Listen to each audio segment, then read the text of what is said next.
many neighborhoods, you'll see that one remodeler seems to have a corner on the market. You'll see their yard sign in one house and then another house and another house and another house. That's what it looks like when a remodeler has become a household name for that neighborhood. They are the go-to remodeler that people go to before anybody else. How do you establish that kind of brand presence in an area? In today's episode, we're going to be covering the most common strategies that people are using to build up their brand presence in areas. We'll be covering everything from truck wraps to social media marketing, all the way to billboards and magazine campaigns. We'll talk through the pros, the common pitfalls, and how to actually measure if your branding is making an impact in your area. This is the last episode in our Remodeler Marketing Strategy series. So if you haven't listened to the others, I would at the very least recommend going back and listening to episode 466 so you can approach these marketing campaigns with a stable foundation that will actually help you get a return in the end. That being said, let's get into the episode. Hey everyone, welcome back to the Contractor Growth Network podcast. I'm Logan Shinholster, and today I'm still joined by Aaron Horner. I am back. And today we're going all through top of funnel marketing for remodeling companies.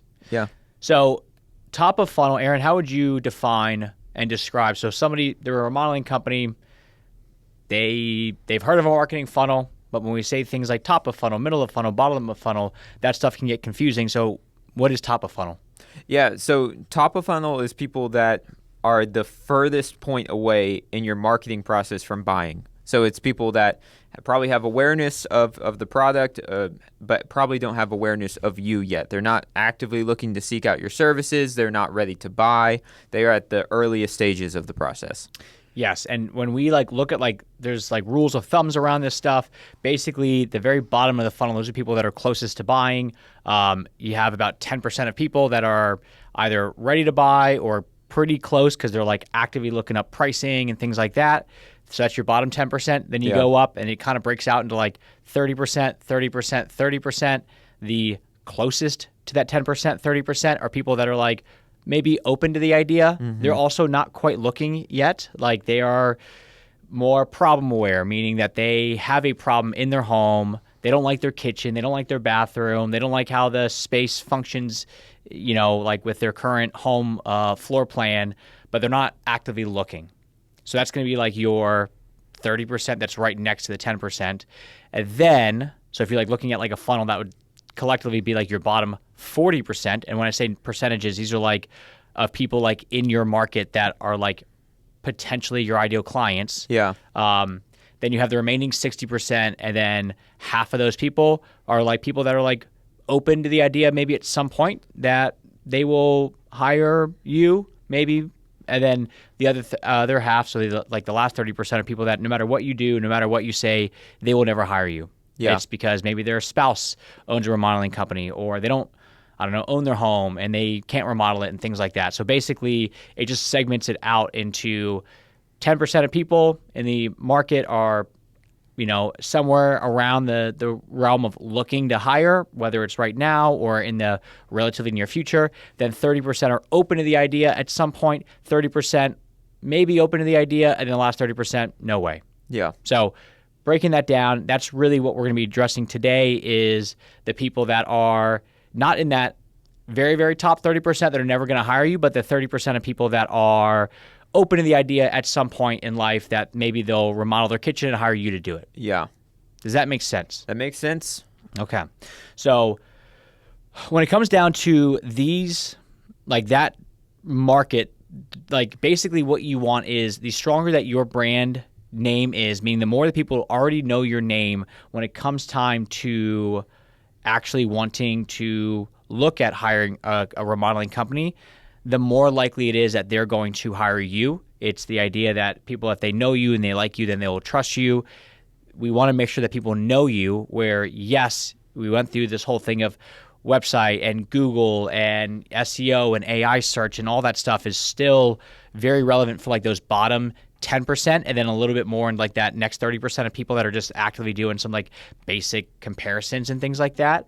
But the more that we can become more of a household name before they start to actively really seek out a remodeling company, the higher likelihood it is that either one, they're going to start with you first, or two, if you are in the running, you already have a major leg up because they've seen you enough. There's trust in brands that they know. Okay, this company, I've seen them for 5 years.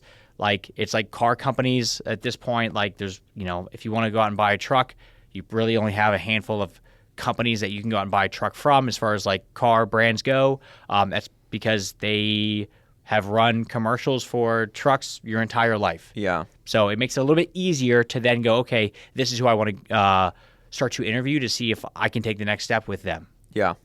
Conceptually, what did I miss? No, I think that sounds good. I mean, if I'm thinking about it from a remodeler's perspective listening to this, I mean, based on the synopsis you gave, I'm asking myself the question of, okay, why would this marketing be worth it? If there are people not looking to hire me, I mean, I do see some value in like they know the name, but like it seems like it's a hard section of people to target based on what you're saying, and I'm not sure I see the value in it. So yeah, I think the more we've done CGN for 8 years, or we've been in business for 8 years, and the more that we work with a wide range of people, or we have worked with a wide range of people, typically the smaller companies are the people that are like, I just care about leads right now because I need leads right now. Yeah. And then you have the people that are larger and they're really more thinking for the future, for the long term. The brand part to them makes a lot more sense because it's basically the brand part, and people knowing you is almost like your reputation out in the market. Yeah. So now pretend that you're brand new in business and you need leads right now. Like, yes, it'd be great to have a good reputation in the market where people already know who you are naturally, but ultimately what matters more about your reputation is you staying in business. Yeah. So you need leads right now. Flip side, if you are getting referrals through the door and you're doing the right marketing stuff, the next piece that you really want to focus on is that overall like reputation within the community for people to already know who you are and know what you're all about. That's where this stuff comes in, because if we can all agree if we have a good reputation, it's going to be easier to then get people to either reach out or get people to then move forward because they've seen you enough. That's basically the idea of it. But if you're in this like feast or famine mode right now, it's a lot harder to then stomach the idea of, okay, I need to have a strong brand around the area, because it does take time. You're building up your reputation. It's kind of like when you go to a networking group or a BNI or a chamber of commerce. You don't walk in that first day and go, hey, I'm a remodeler, and people go, oh, I've got a bunch of referrals for you right now. You have to go enough over and over and over. And if somebody's going to refer you to their family member or their friend, they need to trust that you're going to do a good job, because they're the ones that are actually putting their reputation on the line for you. Yeah. So by you showing up the first day, like I remember I used to go to BNI, and there was I think it was a plumber, but he like showed up in the first. He only came to one meeting, and what he did was he basically told everybody, if you refer me, I will give like them 20% off, and I'll give you a bit of a kickback or something like along those lines. And like it was odd. Like it just was very transactional. Yeah. He never came back. I don't think anybody referred him work, because they typically refer people that are going consistently, that they can trust, versus like, okay, if this person's showing up, I never met them, and within the first 30 seconds he's saying, I will give anybody you refer me a discount plus give you some money. For most people, it's not like the money that they want to do the referral. They want to make sure that you're taking care of their friend or their family member.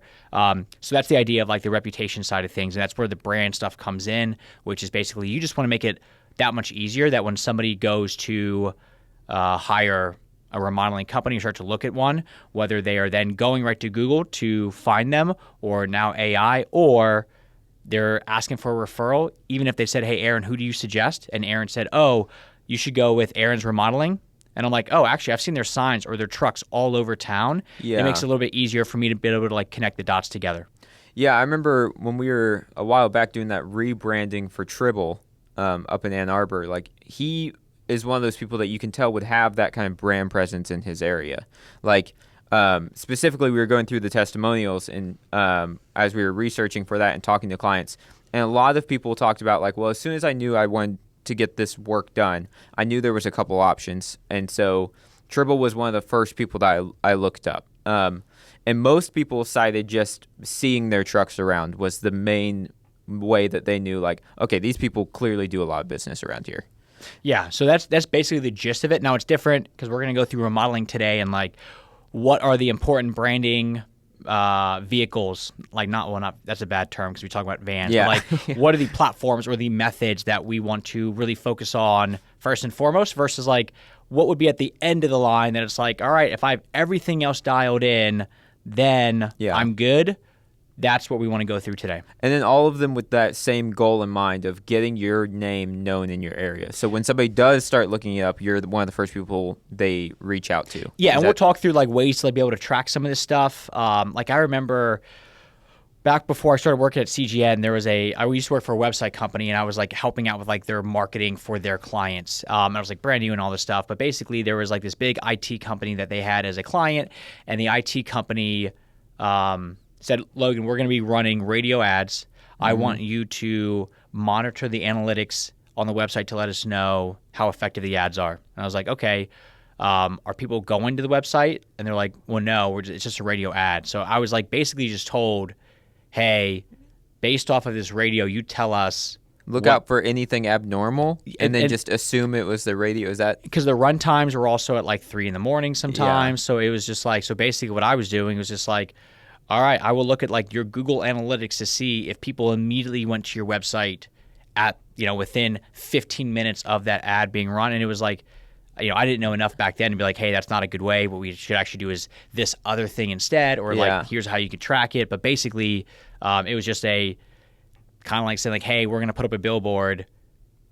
You tell us if that works or not, with no rhyme or reason. The assumption with that like measurement is somebody will listen to the ad and then immediately be like, well, I guess, I'm ready to hire them, or at least I'll research consider them. them. Yeah, right. I'll look them up now. And that's the whole point of branding, is not to approach it that way. Because if that's your goal, is like, I want them to do this and then hire me immediately, basically what you then have to do is present what's called like an offer or like a promotion or a sale, or basically you're trying to force them into moving forward on your schedule, not theirs. Yeah. And that's what's called like direct response, which is a response immediately. This is what infomercials are, where it's, if you want a slap chop, we give you 2 for 1, but you got to call in the next 10 minutes. That's an approach to take, and that works in all the methods that we're going to talk through today. However, in the remodeling space, you then have to be able to give them some sort of promotion, and it needs to be sticky and juicy enough that it's not like 5% off if you are a combat veteran over the age of 75. Yeah. So it's like if it's too hard to do that, then it's just not worth it to people, and there's no point to even do it. So it needs to be appealing enough. But at the same time, if it's so appealing to somebody that you're giving so much money off, then you may be running it at very thin margins, which also is not a good thing. So, because a lot of today is less about intent-based, which is all the Google AI, like people actively seeking you out. Today is basically you saying, hey, I know that you are not actively seeking me out. However, I know that my ideal client demographic is on this platform or drives by this billboard or does this thing. So I just want to get my face in front of them and hope at some point it's going to work. If you want to make it work now, that's when you run the promotion. But what we're talking about today is not like an actual like, here's how to run a special or a sale. Today is really all about when you are doing it on certain platforms or places, what should you be focused on, and like potentially how could you measure it? Yeah, just creating a good reputation for yourself in your service area. That's all it is. Yeah. Cool. So then we'll go through, we have a list of methods here that we can go through and talk about the different ways to do them, how to measure the effects, and then how useful they are. The first one we have, very common that everybody should be doing probably, is truck wraps. So truck wraps, yard signs, company clothing. Basically, it's like if you think about what is the homeowner going to think when you show up? Let's just say you have to do it. You're going to go do the in-home estimate. What is the homeowner going to think when you show up? That is like the way to approach the truck wrap, the yard sign, all that kind of stuff. So truck wraps. We've had Dan Antonelli from KickCharge on here. He's a big branding guy, does really well, really good at branding, primarily focuses on like home services, where the big difference is you still want brand, but with a lot of his clients, they have, as a home service company, several, like multiple vehicles that are vans that are basically driving billboards. Yeah. And the whole idea around that is you want your truck to stand out. He calls it white truck syndrome or white van syndrome, which when you think about it makes total sense of what it is. And basically the idea is that you just want people to see you over and over and over. Kind of like, if I said, hey, there's a delivery truck out front and it's a big brown truck, what would you think? UPS. Right. It's the same idea, but when it comes to this stuff, the difference here though is when it comes to like for those things, usually they are like in the style of like a maximalist, meaning there's a lot of stuff going on. It's very loud. It's very bright. It's very, it doesn't have to be, but a lot of times that's what makes it pop even more. In the remodeling space, especially as you go more luxury, there's a whole element of like exclusivity and subtlety and minimalism and things like that you don't want a truck that just has a bunch of photos on it as you're driving around. Yeah. You still want it to have like a higher end brand feel, kind of like how how like a Ritz-Carlton would actually have their logo and their branding. That's a very similar feel to what you want to do with the truck. So the truck is not meant to be as much of like a, hey, we're going to be driving all over town and you're going to see this over and over and over, and then you're ready to go. Because in home service, a lot of times you're not hiring home service because you're like, man, I cannot wait to get like an AC unit today. You're hiring them because you need them, and you're basically going back into your brain into like recall. While with remodeling, you're not hiring them because like you absolutely need them. You're then going like, okay, let me go through some brand recall, but I'm still going to do my research online to see are they legit or not. Yeah, so it's like thinking about it from the lens of that, thinking about it from that perspective of what's the goal of the truck wrap changes a lot of then how you would design the truck wrap. Like yes. Now having a massive CTA of your phone number or something like that, or like, a lot of truck wraps will still say free estimate, something that's designed to like put somebody on the hook to call now. Yeah. You don't have to emphasize that stuff as much or list out all your services. More so the idea is make sure that you stand out and you leave a good impression in people's minds. Yeah, like we have a client of ours like Vought Construction, and with Vought, they do high-end custom homes and larger remodels out in like the North San Francisco Bay Area. So like, think on a custom home, like $1,200 a square foot, on an addition, $2,000 a square foot. So like pretty expensive stuff. And we were going back and forth on like what their truck should be. And, they have like a nice truck, like nice pickup. Yeah. And I was like, look, my suggestion would be like, because they're a little bit younger, they want to appeal to a little bit more younger people, but they also want to be seen as like higher end, but also like luxurious, but also innovative, which is like a bunch of different things together. I was like, go with like a matte finish for the paint. Like they have a cool teal color. I was like, you should go matte finish on that. Have your logo on the side where it's like large that you can see it. The logo obviously also says Vought Construction. Yeah. And then just like your website, and that's about it. Like you don't need to then list out like, here's all these things that we do. Yeah. Here's how to do all this crazy stuff. Make it subtle enough where it doesn't feel chaotic. And I think that's the one thing that I want to get across is like with the maximalist stuff, like what like these home service branding companies do, if they do a good job, it doesn't feel chaotic, but it still is very loud and bright and bold. And in this case, we're trying to go for a little bit more subtle because it's not meant to like stand out in a huge way. It's just supposed to like look nice and maybe a way that people can like, oh, I think I've seen your trucks around. Yeah, like if your remodels are appealing to luxury and kind of like a refined design sense, then you shouldn't have very tacky, bright colors on the van. Like it should be in line with the design sense. Like yeah. A lot of times, like what I think would actually like works best here is it's not necessarily about the wrap that makes a big difference in this space. It's the vehicle itself. So like if you want to be seen as innovative and futuristic and stuff like that, instead of making that on the wrap, just go buy a Cybertruck and then put your wrap that like the painting company I use here in Charlotte is very like tech forward. They had like a whole custom portal built out and like it was really cool. Well, their truck they came in and did an estimate and it was in a Rivian. Yeah. So like they don't have to list out and bullet point on their truck like, hey, we're tech forward and we're innovative. They just drove something that is that. Yeah. I remember when I used to live in San Diego, there was like this lifestyle management. There's a lifestyle management company, and basically you would just reach out and go, hey, I need somebody to come clean my house tomorrow. Can you find them? But also, I want to take my family to Paris for 3 weeks starting on Monday. So they would do all this stuff, and they were a whole concierge service. They used to drive like an Audi R8 that just had their logo on the side, but the car itself would stand out, and then you would like associate that with the brand. So like that's a different way to look at that. Like we had another client of ours that they had a one of those like trucks that had like the utility boxes in the back, like a bunch of toolboxes, and it looked very service based. But they were like, no, we're like a trendy, remodeling company. Doesn't matter what wrap you put on it. That's what I said. So I was like, look, like it's a kind of old, very utility looking thing, and you're trying to go more design, make that thing matte. So I like really was all in on like the matte finish because that's like cool. And basically, I remember back in like the Navy, they had a saying that's like ABC. That was just like always be cool. It was just like the silliest thing, but basically it just meant like don't look dumb, like don't have your stuff out of order. Yeah. But that's kind of like the way that I look at some of these truck wraps is like make sure that it's cool because that will stand out on itself. So that's how I would do truck wraps. You definitely need to get that done. Yard sign, same idea, very simplistic, kind of along the lines like the truck wrap. Most yard signs, people put a lot of stuff on it as far as like they list out every service, they show a bunch of photos, they do all these things. In reality, most people are going to be driving by your yard sign, so it's not like they're going to stop and go, oh, I can't wait to go over there and scan it. Like it's really just a branding play to associate your brand and your company with their neighbor that's getting work done, which then positions you as like the neighborhood builder or remodeling company.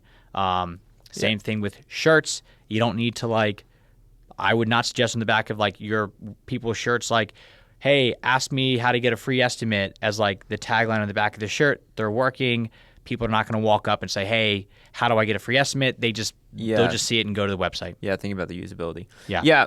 I mean, one of the things I like about both of those things, the truck wraps and yard signs, is like rather than just being a billboard that anybody can put up, it actually shows that you have work in the area. Like they're seeing you in the area. Like it's an immediate trust signal that like, okay, well, somebody's hiring them. And then if they see the yard sign in their neighborhood, it's not just somebody, it's somebody in my neighborhood, somebody more like me. It's proof. And I'll, the way that I know that this stuff works is that I've brought this up before where my neighbor had, his basement was getting done and he was all about this Gantt chart. Where he was an engineer. He actually was a server engineer for Pokemon Go when it first started. So like, did really well. Yeah.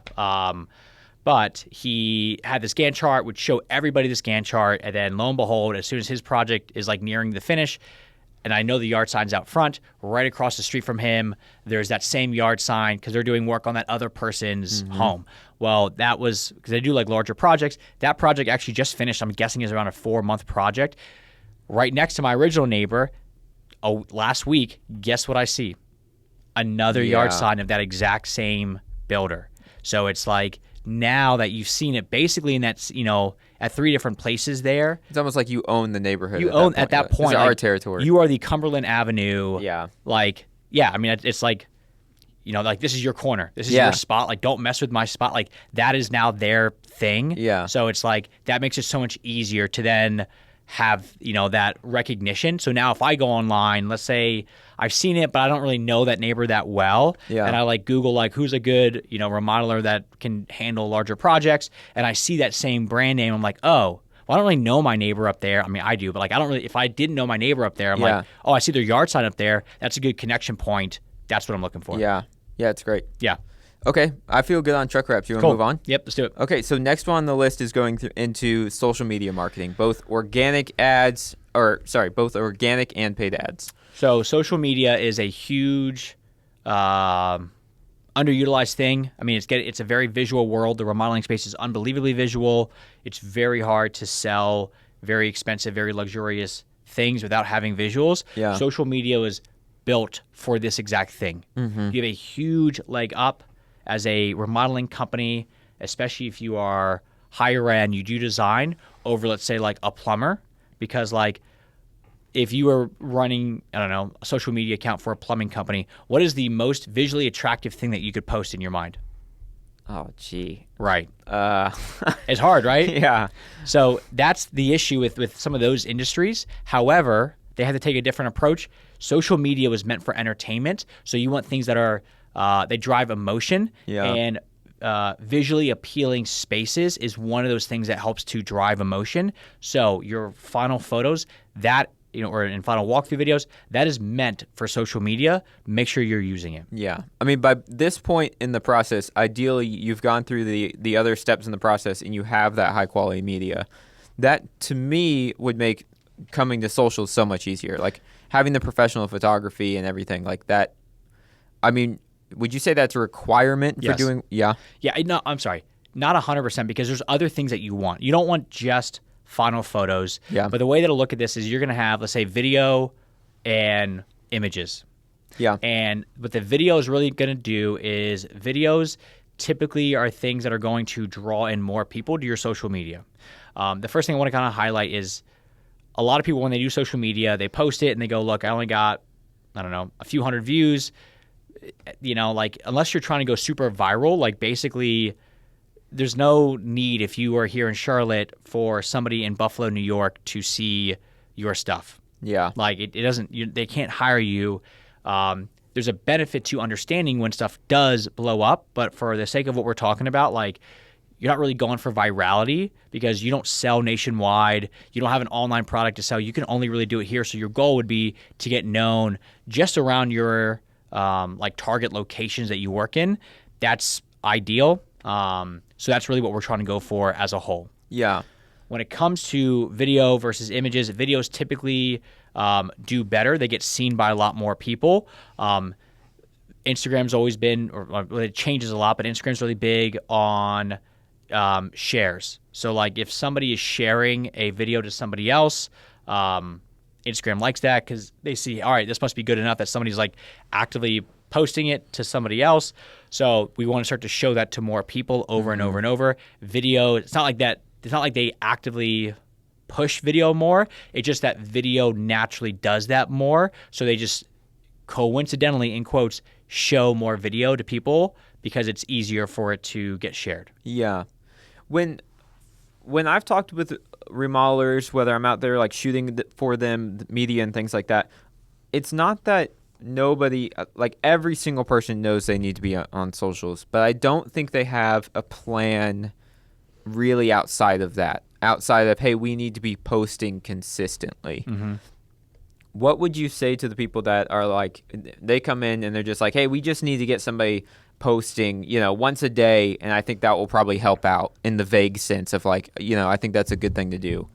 So here's like basically the full funnel, and then we could talk about what this looks like. Yeah.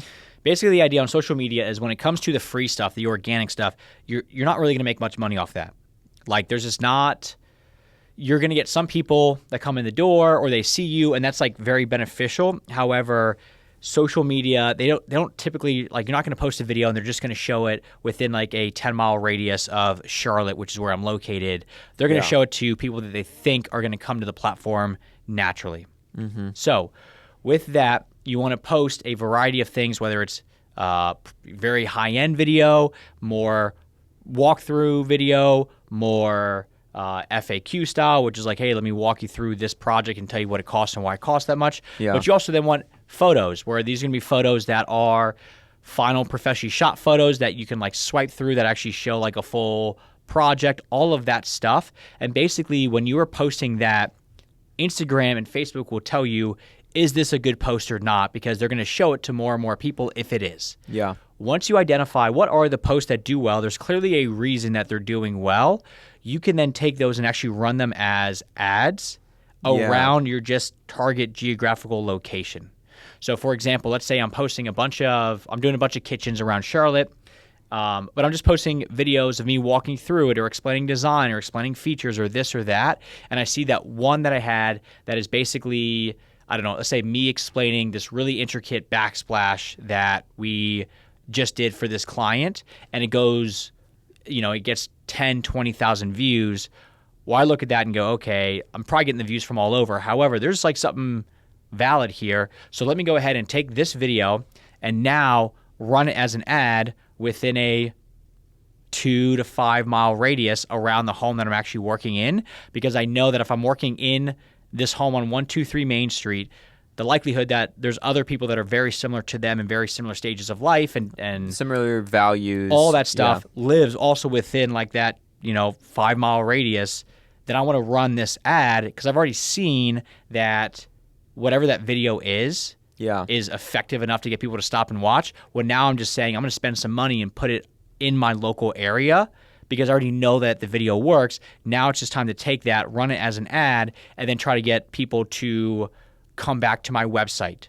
And that's typically the missing piece that a lot of people have is they run these ads, But there's no strategy. There's no rhyme. There's no reason to it. They're just boosting it and hoping that people like see it and reach out. But in reality, what we want to do is actually drive them back to the website. So on that same backsplash video, if we actually then have one of those feature project pages that we talked about on the website podcast a few episodes ago, we want to then like basically say, here's this backsplash that we did. If you want to see the rest of this project plus how it all came together, click the link down below and go back to that page. And now they're on your website looking through the full walkthrough of that project with before, the design, the afters, the price points, the timelines, the customer testimonial, all of those things. But you're using video that you already know works as an ad to drive people back to the specific thing on the website that you want them to see, which is your projects. Yeah. How does that like conceptually... What are you asking? How does that make sense? Yeah, it definitely makes sense. I think it's as far as seeing what is performing well, then boosting that in the local areas. Like all of that definitely makes more sense than what a lot of people would do is just guess, or just vaguely boost a post, which I think that's the other most common thing. When people are doing this, have you seen like from our clients or other people that we've seen like common mistakes that they're making with social media? Yeah, I mean, in general, doing it very inconsistently, doing it with bad photos, meaning just like iPhone photos. And like, it's not that an iPhone photo is bad, but you got to know what you're doing. Yeah. Like we went back to that photography, like the media podcast where, it's Aaron with an iPhone is going to have a much better video than their typical remodeling company owner that has like a $6,000 camera, just because like story and what to look for, they don't. Yeah. So it's just making sure that the stuff still looks good, but usually like an iPhone photo is not going to be good enough. So it's just very like amateurish looking, and ultimately you want to be real and be authentic, but you don't want to look amateurish because like if your social media, which is a big representation of your business still, looks bad or looks dated, like let's say same with your website, if you show a bunch of photos where your finger's in front of it or it's smudged or it's 15 years old and it has a timestamp on it, what is the public perception going to be? Social media is the exact same thing. So make sure that you are putting out stuff that is representative of your brand and paints you in a good light, not makes you look like Joe Schmo or like that Chuck in the truck that you're trying to actively get people to understand that is not you at all. And when you talk about like running these ads, like I know Facebook has recently had updates making this stuff all easier to target and things, or Meta specifically, Facebook and Instagram, making it easier to target people. Would your recommendation be for most people to do this kind of stuff themselves, or look at people that specifically run Facebook ads? Like, how easy is it for somebody to get into at this point? So we'll walk it back because we used to do a lot more Facebook ads for clients where we'd basically fly out, do all the video stuff for them, and then we'd come back, chop it up into ads, and then run them as a bunch of ads. The big thing when it comes to ads is really the expectation of what's it meant to do. Back to that idea of social media, unless you have like an offer or some sort of promotion, it's not going to drive leads. It's not meant to drive leads. It's meant to, in this case, we're just trying to get more eyeballs onto your projects to get people to go, oh, okay, like maybe in the future I could do that. Or just build up public trust with that's you. really what it is. But what happens is you start to get antsy and go, look, like I keep seeing the same set of ads. I'm not getting leads from it. What's up? And it's like, well, look, remember we talked about what the expectation is. It's like a billboard. It's like you driving up and down the highway every day, seeing your billboard and going, man, I keep seeing the same billboard of mine. I'm not getting leads from it. That's not the goal. The goal in this case is basically you're creating with these ads mini billboards to show something that's beautiful and engaging to somebody in their area, and then basically getting them to then go to your website to check out that corresponding project. When we would do them, so there was that expectation piece was part of it, but the other side of it was Facebook was a lot more, or Meta was a lot more intricate when it came to running ads. The way that the ads used to work, and it's changed a bunch over the years, was basically there's something called audiences, and typically that's just like, who are you going to show this ad to? And what most people do is if they're going to boost a post, they're just going to say, hey, I want to show this to everybody. Okay. And there was no rhyme or reason.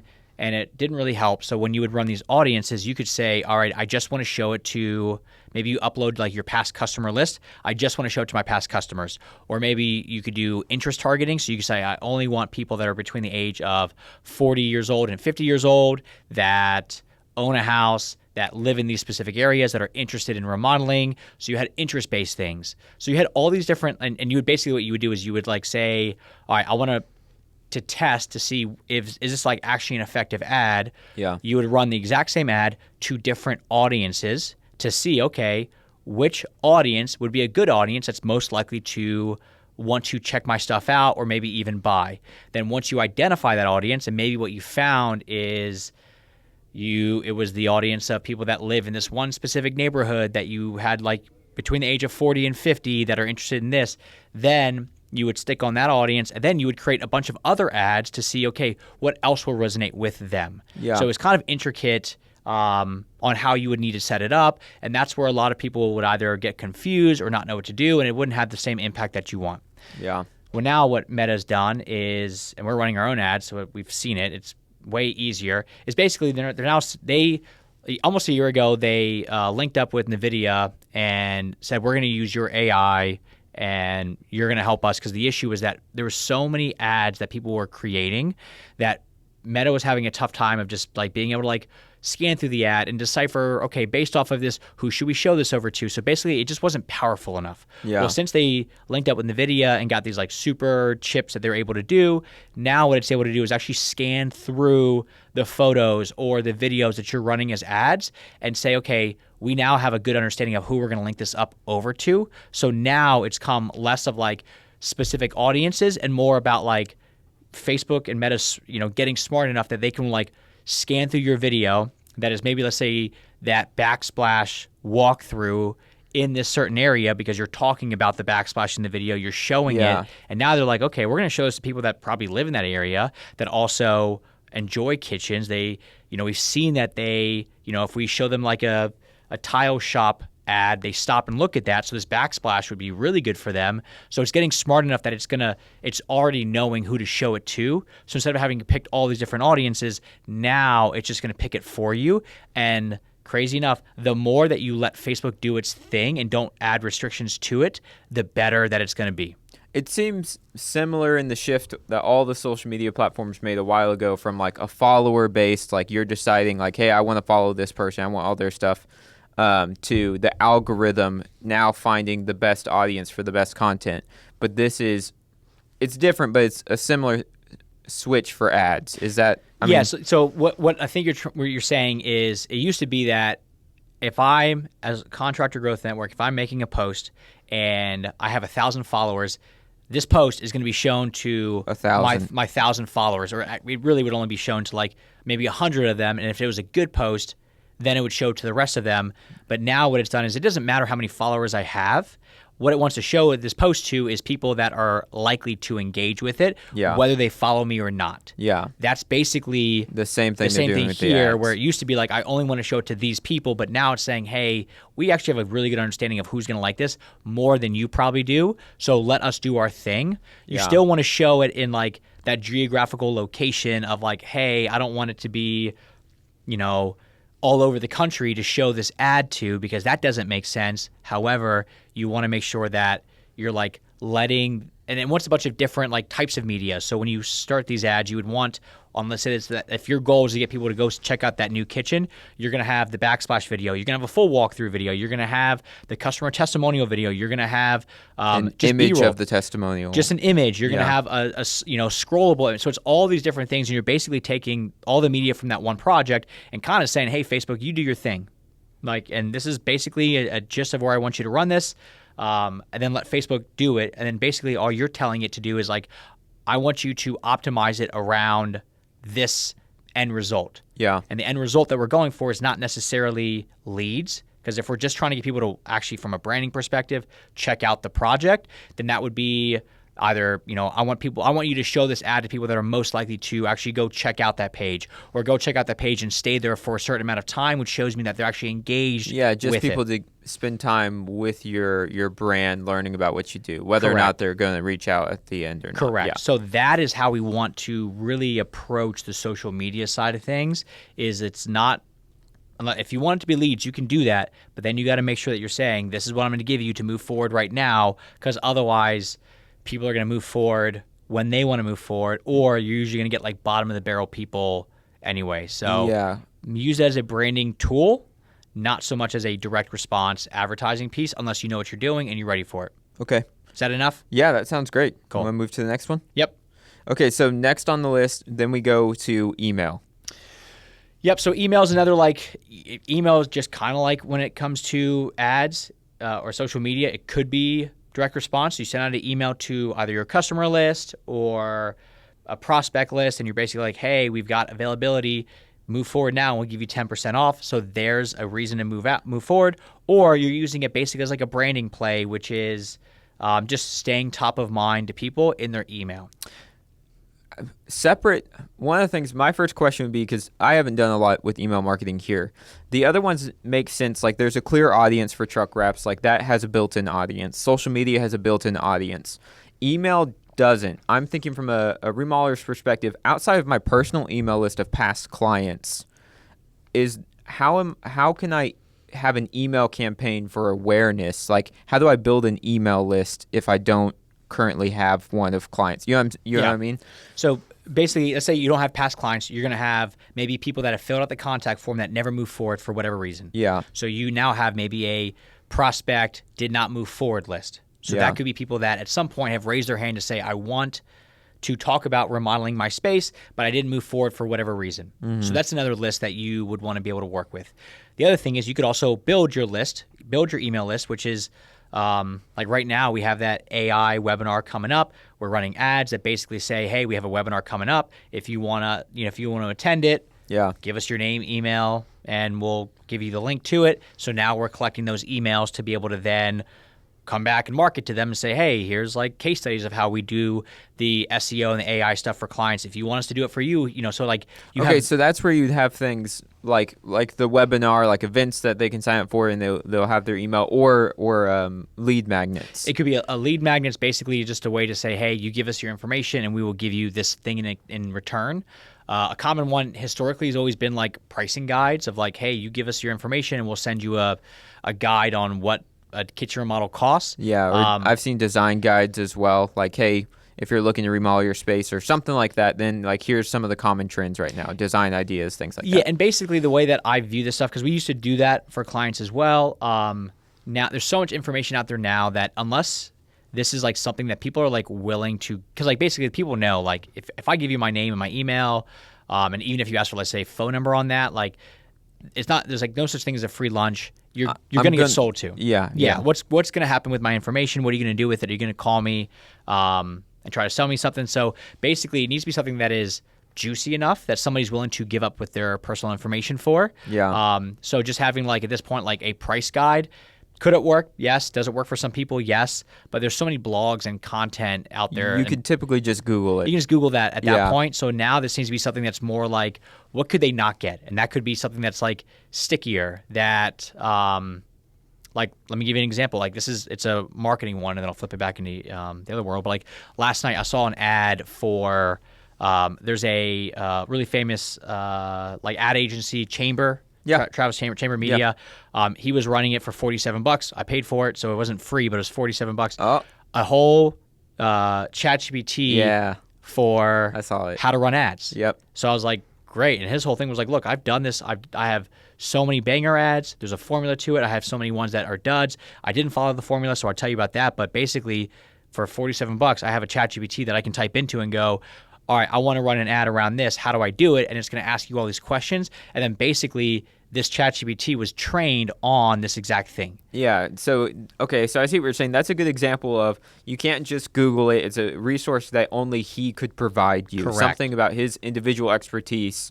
That's the only way you're going to get that. So in that case, why wouldn't you? Yeah. Correct. So in the remodeling space, this could now be something that's more proprietary to the individual remodeling companies. So that could be like, hey, we will mail you our design book, or like, hey, you know, top projects in the Charlotte area from 2025. Yeah. So things that are like design trends in your area. yeah, something more specific that they can't get Okay. otherwise without giving up their information. Yeah. That is the idea of like, how do you then build up that list? That's what you want. Okay. Okay. So It's easier said than done, to be honest with you. yeah. Yeah. So then once you have that list, then your email marketing is Tailored towards that. basically like the media that you would put in the emails. Like the messaging would be the same as like your general like billboards and stuff. Like, is it just brand awareness? Like how It do depends you? on what it is. So let's say, for example, like we're going to go through 3 different lists of people. Okay. You have your past customers. Yep. Then you've got your prospects that filled out a contact form but didn't move forward. And then you've got your people that downloaded, let's say it's a design trends in your area guide. Yeah. Past customers already know you, already like you, already trust you. So what you're sending out to them is going to be a different message than what you're sending out to somebody that doesn't really even know you whatsoever. Yeah. So you could be a little bit more informal with it. You could talk about like, hey, you could even segment that list of saying like basically, hey, everybody who only got a kitchen with us, we want to do more bathrooms. So now we're going to send out a email to everybody saying, hey, we know you got a kitchen with us. If you want us to do a bathroom, we actually have some slots open for that. Here's a couple examples of bathrooms that we've done that could look really good in your space. Yeah. Check it out. Okay.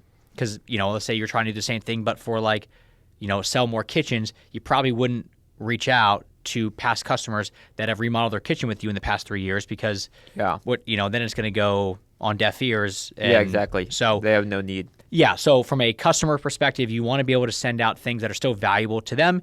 Easiest thing across the board on all this stuff is send out projects that you've done. Hey, we just finished this really cool project in this area. Basically what you're doing is you're taking a truncated version of your featured project page, sending it out in an email saying, hey, if you want to check this out, go here and go look more at it. So basically, it's still entertainment. You know, people get inundated with emails. What we want to avoid is the like generic, like I'm sending an email to send an email, which is the, hey, here's top 10 barbecue recipes that you can do today. Yeah. Nobody likes those. Nobody wants those, but we do it because we feel like we have to get an email out there. The biggest thing is just make sure that it's valuable to them or like entertaining, because basically if you're going to send it out and they're going to go, this just feels like a waste, or like they're pestering me, they're out. That seems to be a trend I'm seeing with all of these, is instead of trying to check the box with anything, because when like people hear the words marketing, they're thinking like, maybe I'm slow on leads, or I need to build up the foundation of the branding. Here's some buzzwords, marketing buzzwords I just need to check the box for.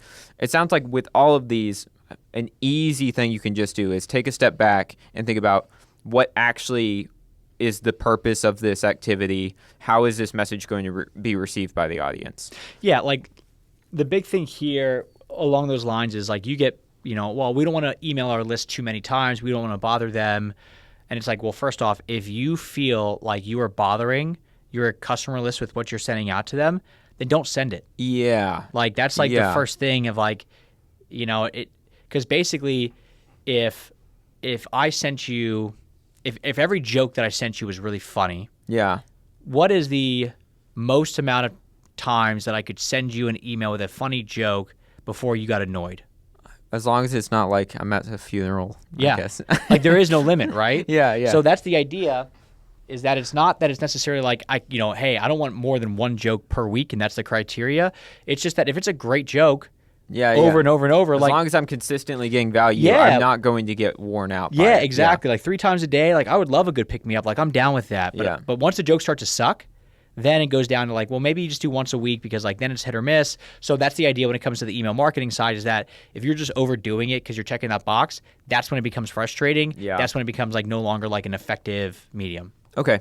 So that's like how you kind of want to approach, past customers. Could be like projects that you've done. Prospects are the same thing. You could always run like a, hey, we noticed, we know that it didn't work out.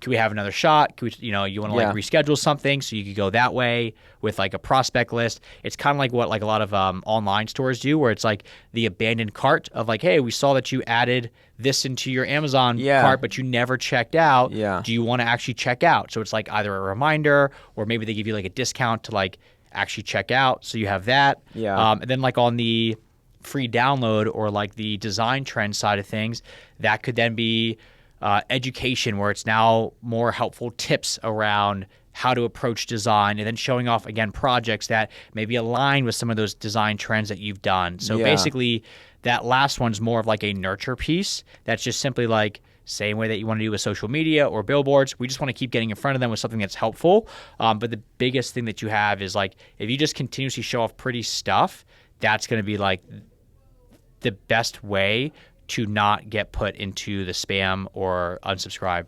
Yeah, inbox. That makes sense. Continuously showing people what they want to see, providing value. Exactly. Yeah. Yep. Cool. Okay, you want to move on? Let's do it. Direct mail. Direct mail, kind of like email on that first one, but basically, you either give out a promotional offer, which they get a piece in the mail and they go, great, I can get 50% off a kitchen. I'm going to move forward with it. Or, again, you're using it simply as a branding play. Yeah. We've done direct mail in the past for clients where it was, like, hey, we're going to do it around the local area. So you can do it where they have, like, I know Dope Marketing does like these neighborhood blitzes where basically if you're at 123 Main Street, they can say, hey, I want to hit 50 houses with like the closest 50 houses to that exact house with a piece of mail that maybe a week out goes, hey, we're going to be in your neighborhood. If our stuff's in the way, pardon our dust, check us out, like that kind of stuff. So you just have different ways, but basically direct mail is meant to just be, you can send out information into people's mailboxes that whatever you want them to know about you, you can do it. I would not suggest doing like a bunch of sales stuff unless you want to do sales stuff. I get all those like Anderson windows, like, hey, your house specifically, all these windows would cost $150,000, but we marked it down to $99 a month for 72 months. Yeah. Like, that's an approach to go, but it usually doesn't work out really well in like the remodeling space. So just think about direct mail as like, you need to do it over and over and over, because it's just like a billboard where you're basically just mailing a billboard into their mailbox. So just stick on things that are going to help you stand out. You get the messaging across, but again, it's really just meant to be like a branding play. Unless you have some sort of promotion, which is like, hey, give this to a neighbor for them to get 10% off their next project, things like that. So just different ways of doing it. Unlike like email marketing, you can continuously send out emails and it's not costing anything other than just the hours it's taking to do it. How would you prioritize direct mail, especially given the fact that there's a direct cost every single time you have to print out the stuff, you have to mail them out to everybody? Like, how would you weigh that pros and cons? It's a segmenting of like who you're sending it out to. So like I think there's like a stat that's like 60% of people remodel their space within the first 2 years of moving in. So you could then go on Zillow and say, hey, I want you to pull a list. And this is like we did for like my dad's pond company, which was we're going to go on Zillow, and everybody who has a house in this area that has the keyword pond in it, let's collect their address. Then we would just send them out Zillow mailers and basically say, do you want us to come out there and clean your pond? Yeah. In the remodeling space, you wouldn't want to send it out to everybody, but, based off that number of 60% of people remodel in the first 2 years of moving in, great. Let's pull up a list where for those 2 years within when somebody moved in, we're just going to hit that house and say, hey, do you want a project done? Hey, this is who we are. So basically, you could go about it that way. So you already have a list of people that are more likely to move forward compared to the rest of the market. Yeah. You have those neighborhood blitzes where, just like with my neighbor's house, let's say I know that I'm that remodeling company and my neighbor loves Gantt charts. Maybe I create a postcard that's like sent out to all the neighbors. It's like, hey, are you thinking about getting a remodel done, but you're nervous about blown up timelines? We do Gantt charts. And then now my neighbor would be like, oh my gosh, like this is my company that does Gantt chart. Like, so, there's ways about going or ways to go about it. But I would just pick the spots that you're already known in. That's going to be easiest. Then you can go to the like neighborhoods that maybe you're not known in, but you want to get known in there. That's like a way to break in. But again, it's still going to be a long-term play. Okay. I would not look at direct mail in the remodeling space as like, I'm going to send out one postcard to 5,000 people and get a bunch of leads back. I would, if you're going to do it, send it out to 500 people 10 times over the span of, I don't know, 6 months maybe you start off a little bit heavier at Yeah. first, and then you like slow it down so you're still like just popping up, but ultimately it becomes like a numbers game with direct mail. If you really want to make it direct response, then you do an offer. You could put a QR code on there that you can track the scans. You could do a special, .com/mailer to then track how many people are coming to the .com/mailer. Yeah. So there's ways to track it, but direct mail is basically a billboard, but just in people's mailboxes. Okay. And then, well, I have a question for that, but I think it'll apply to everything. So I'm ready to go to the next one Cool. if you're good. So then we have kind of community advertising, sponsorships. We have kind of like a ton of these like random ones here at the end. Maybe we'll talk about trade shows next.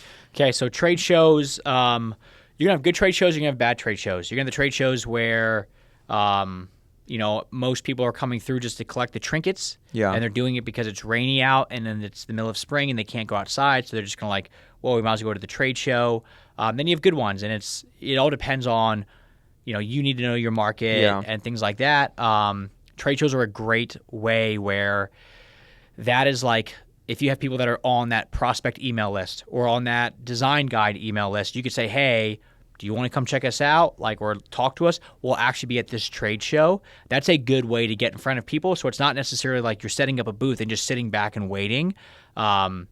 If you're good at the branding stuff, and then people know that you're going to be at that trade show. I mean, we do this at we go to the next trade show that we're going to is like Job Trade Connect. We go there, and every year we have a couple dozen people that come up and go, I knew you guys were going to be at this conference, so I was just waiting to talk to you.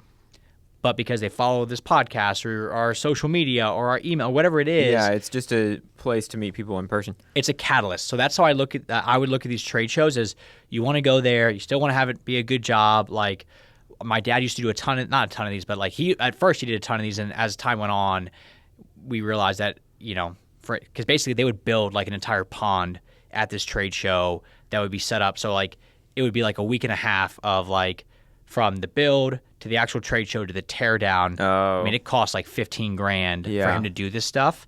For $15,000, we could do a lot more in other places.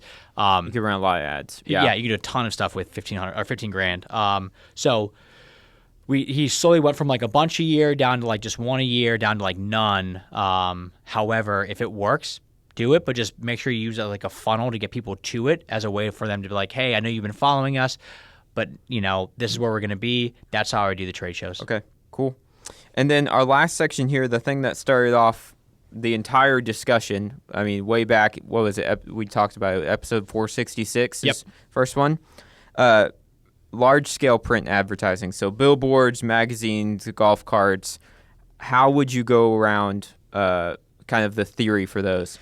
That would probably be the very last thing that I'm going to do stuff for. Because billboards, you're just going to be driving by them. Again, it works if you need, it works really well for home service, works really well for law firms, because basically, nobody wakes up and wants to hire a lawyer. But if you get in a car accident, you want to have that brand recall to go, okay, Morgan & Morgan, okay, got it. I've seen their billboards so many times. Now I suddenly have a need to call somebody. Yes. Home service, my HVAC blew up. I need to call somebody. Who do I go to? Oh, it's that that company. Remodeling doesn't really have that very much. Yeah. So again, you don't have an emergency remodel. It's the same thing with the golf cards. Golf card, people are not going to play golf to then hire a remodeling company. It's the same thing where it's just like, okay, that's a good country club. We already have some clients that belong there. Maybe we put our name on there, and then somebody at the country club asks their friend and says, hey, I want to remodel my kitchen. Who do you recommend? And they go, oh, you should use Aaron's Remodeling. And they're like, oh, is that the people on the golf card? Yeah. Or they go to Google and they go, oh, that's the people on the golf card. Like, it's that same idea. Magazine ads, very similar.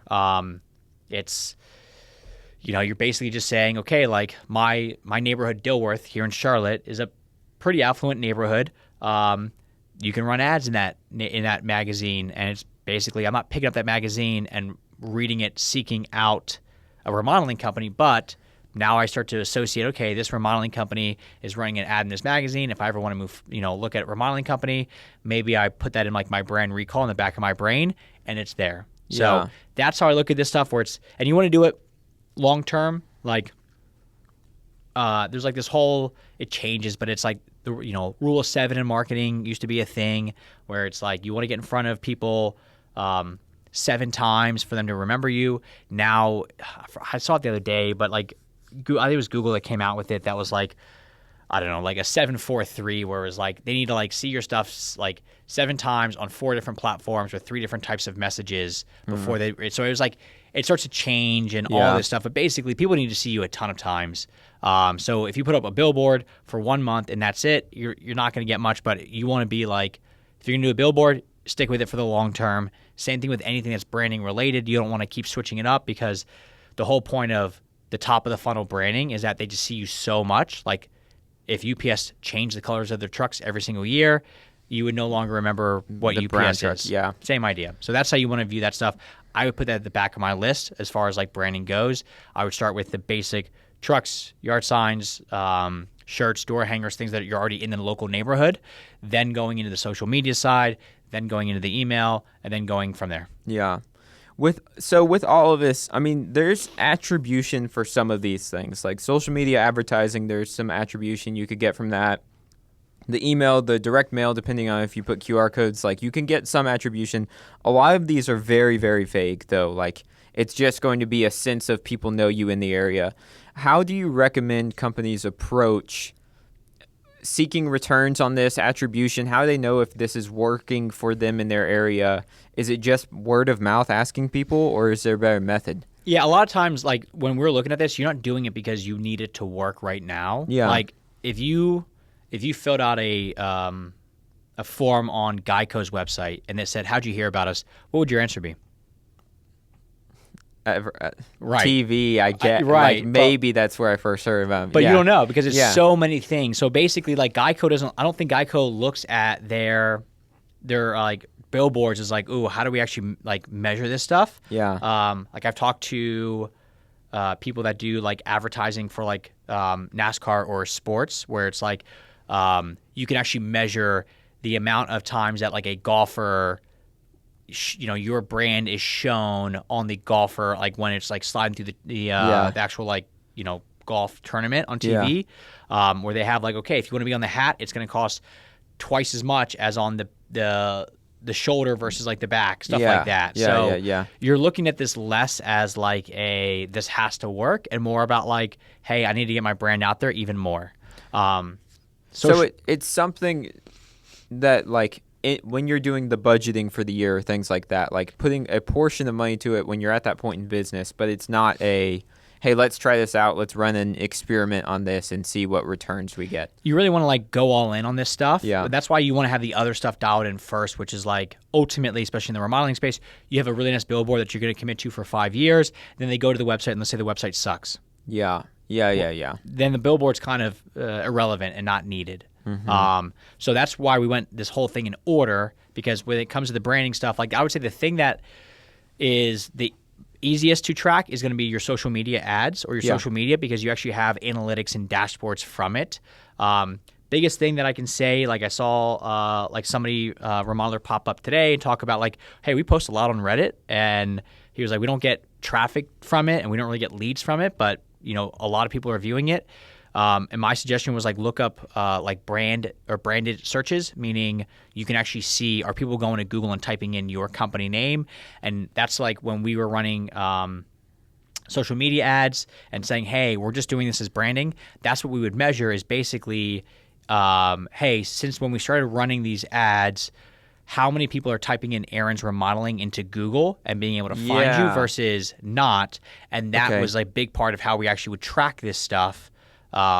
Because I mean, even like there's like a guy that I know that when he was running ads, basically he would have like clients consent to like, if I run Facebook ads and then you coincidentally start to get website form fill outs, like, and it lines up perfectly that you get double the amount the time that we start running these ads, like just know that they probably saw the ad and then went to Google. And that's kind of like, because what you could think is like, well, I don't need these. Right, like I don't. People go to my website. Things have just been picking up, and that's the same thing as like when we talk to clients around like in our analytics that like it might show like, hey, these leads came in from organic, which is Google and stuff like that, but a bunch of these came in from direct, meaning we don't know where it necessarily came in from. Yeah, that's because the amount of time that it takes for people to actually like research and then come back and then actually fill out that form is so long that they know the website name pretty much by heart. Or it's also like, if I've been looking up aaronsremodeling.com so much, then I'm going to go back to my internet browser, type in AAR, and it's going to autofill, and I hit enter, and that's going to be a direct search. So when I then,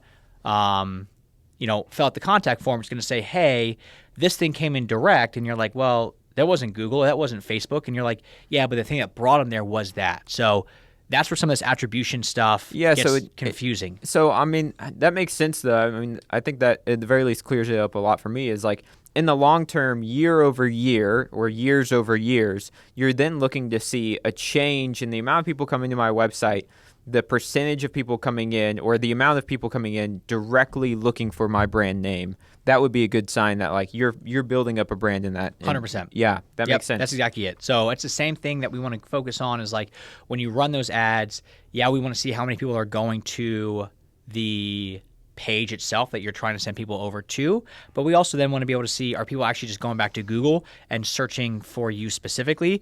And that's kind of back to that radio example where what I should have done with her was basically say like, not like, all right, it's 3:15 that you ran the ad, between 3:18 and 3:25 nobody else really went to your website, so it was a dud. But what I would say is, all right, let's run the ad enough where over the span of, I don't know, a month, we're then going to start to look and see, are you running it enough for it to really make sense? And on top of that, are more people then going to the website or Googling your name specifically because they heard the jingle on the radio and then said, okay, now I'm ready to move forward. So that's how I should have done it back then. Instead of just like, well, look at like the 7 minutes after to see. Yeah, it didn't work. What that looked like. Because like, and this was all like before like cell phones and like smartphones, like they were just starting. I mean, this is like 2013. So like, it was just, or 2014 was just starting to like kick in. Yeah. So it was a little bit different as far as like what all that stuff, like, how do you, are people like listening to this stuff and going to it? So yeah. Yeah. Well, that makes a lot of sense, thinking about it from that perspective of changing it from, are people generally looking up who should I hire to just, are they looking up my brand name? Like, finding out which avenue are you getting found from for people. Like, that is a really good way to kind of get a kind of like a baseline for how well known are you in your area. And the more people are looking up your brand, like that stuff helps with like Google and AI, because now Google's like, all right, a lot of people are like in this area are looking up Aaron's Remodeling. Like, they must be onto something over here. So they're gonna like want to. It weighs that in like your search rankings. Brand mentions are a thing, especially in AI. Like when people are like talking about you and stuff like that is becoming more of a thing as well. So like, you want people to be like seeking you out and searching for you. Yeah. Because then you kind of put you more on Google and AI's radar. Yeah. For them to be like, okay, like there's something going on. Now I think if it's like Aaron Remodeling scam. Yeah. Like, I don't know if that's going to do the right thing that you want it to do. Yeah. But, I mean, that stuff's beneficial, not only from, like, the brand recall and, like, the journey side of things for the customer, but it's also good for Google and AI and those sorts of things. So I've seen tricks that people are like, go to the Apple Store and go on every laptop and type in your company name into Google, or type in kitchen remodeler near me and then, find your link and click on it. And then that way, like, that's fine. But then it requires you to, like, every time go to the Apple Store versus, like, you can run an ad that people do that anyway. That's awesome. Yeah. Okay. So sweet. When you look at this stuff, make sure you're going in the right order, because you don't want to start running all these ads for the sake of running them. Then you have a bad website, or you're not actively, getting found in Google and AI, because that's how people are starting to really seek these things out. If your photos are bad, social media is going to be way harder anyway. The website's going to be harder to build out in a beautiful way anyway. So make sure that, if this is like the first episode that you've joined, go back to 466. That's going to walk you through the 6 steps to actually get, your remodeling strategy dialed in. Yeah. And it goes in this order on purpose. There's a reason that we didn't start off with ads, because a lot of people, if we start off with ads, they would go out, they would run ads and go, it's not working. And we're like, what about the photos? What about the website? What about the videos? How about Google? And then it's like, oh, okay, that makes sense. So do it in the right order. Yeah. Cool. So, I mean, that ends our section of episodes on marketing. The next few in the series will be more focused on the sales process and production, and taking people through your actual process. Once they know about you, they've reached out. So next episode is mostly about assignment selling and how do you get people in that way. All right. I love it. See you guys next time. See ya.